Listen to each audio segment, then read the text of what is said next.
అలర చంచలమైన ఆత్మనందుండ నీ అలవాటు చేసే నీ ఉయ్యాల.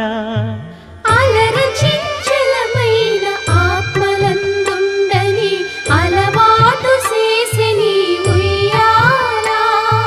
పలుమారు ఉచ్ఛ్వాస పవనమందుండ నీ భావంబు తెలిపే నీ ఉయ్యాల.